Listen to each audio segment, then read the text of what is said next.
Ya, ya, ya, ya, ya, ya. Jam 14 waktu server. Kalau kita di Indonesia itu jam 6 lewat 2. Eh mendekati maghrib ini.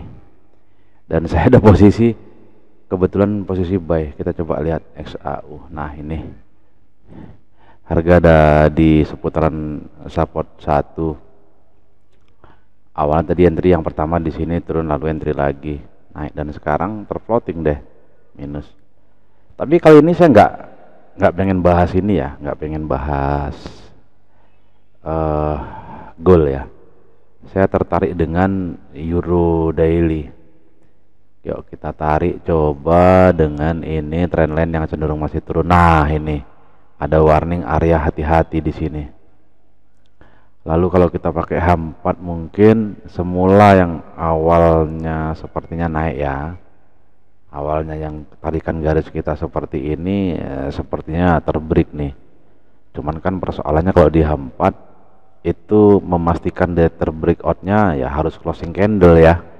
Setelah closing candle di H4 nanti masih ada 116 menit kemudian baru closing candle.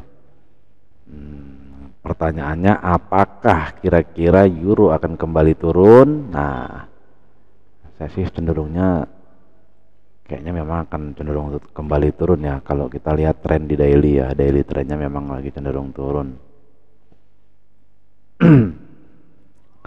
Sambil melirik posisi yang masih minus, dan saya sampai sekarang belum menempatkan posisi SL. Kira-kira saya membatasi kerugian di mana, biarkan terbuka saja.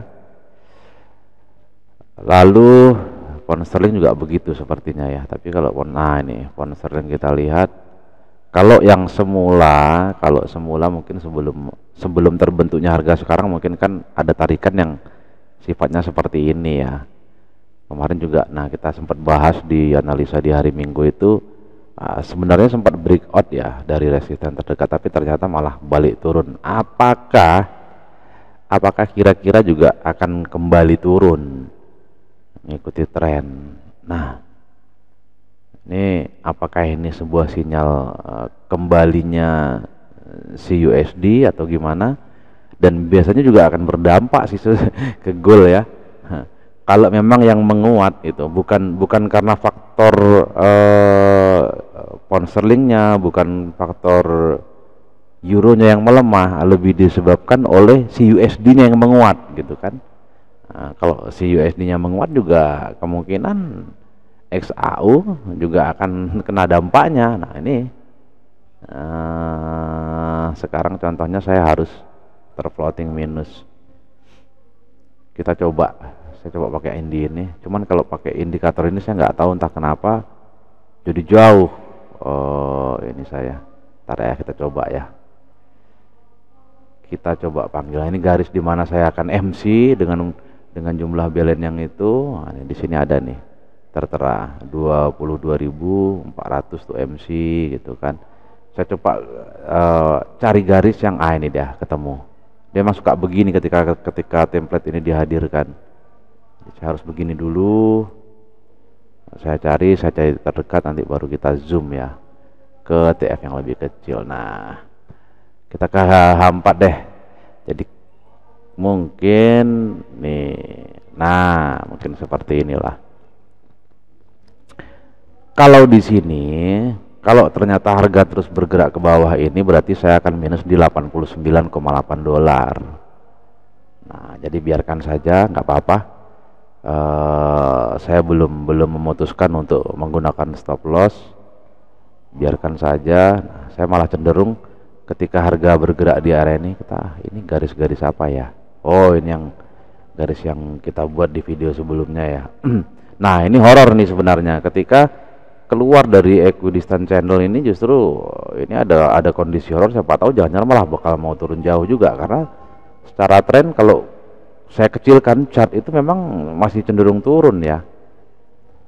Tapi entah kenapa dari dulu memang saya beranggapan ya emas itu tetap saya akan cari posisi untuk ngebuy aja gitu. Pokoknya berasumsi bahwa ini udah harga murah, waktunya ngebuy, paling itu aja. Itu kita ke sini paling justru kalau saya justru mungkin di area ini ya. Nah ini adalah area yang cukup menarik buat siapa tahu pengen averaging. Tapi kita nggak tahu. Saya juga belum berani mengambil keputusan apapun terkait kondisi ini. Yang jelas saya sudah buy dengan harapan harga memang mau akan naik gitu loh. Harga akan kembali naik. Tapi memang kalau dari pergerakan pound sterling baik euro itu lebih disebabkan sepertinya dengan kondisi yang lebih cenderung bersamaan sama-sama turun, saya lebih beranggapan bahwa bukan euro atau pound sterling yang melemah, tapi memang si USD-nya yang sedang menguat. Nah, gitu. Lebih disebabkan oleh faktor si USD-nya gitu. Jadi turunnya harga euro itu bisa jadi kan karena memang euronya yang sedang melemah, padahal USD-nya biasa-biasa aja, tapi karena euronya melemah, otomatis harga juga akan turun. Tapi atau di kondisi euronya yang biasa-biasa aja, tapi memang si USD-nya lagi menguat, jadinya juga turun. Asumsi saya seperti itu, karena ini kan pasangan ya, pasangan ada euro terhadap USD kan begitu. Sambil menunggu, tapi karena memang jamnya ini kayaknya kurang tepat untuk membuat video yang berlama-lama karena memang sudah mau maghrib untuk waktu Indonesia Barat di mana saya berdomisili. Jadi mungkin cukup segini dulu update videonya sambil dakdikduk ini. Belum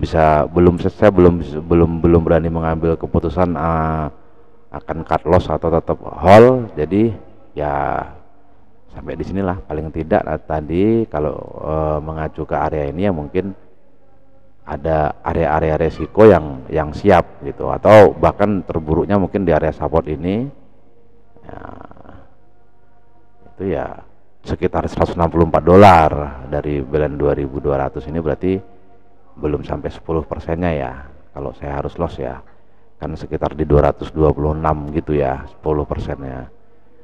Resiko ya, nilai uang yang saya resikokan. Baik teman-teman, saya rasa cukup segitu dulu untuk sore ini. Siapa tahu nanti malam bisa update lagi ya, kita sambung lagi. Selamat sore dan terima kasih.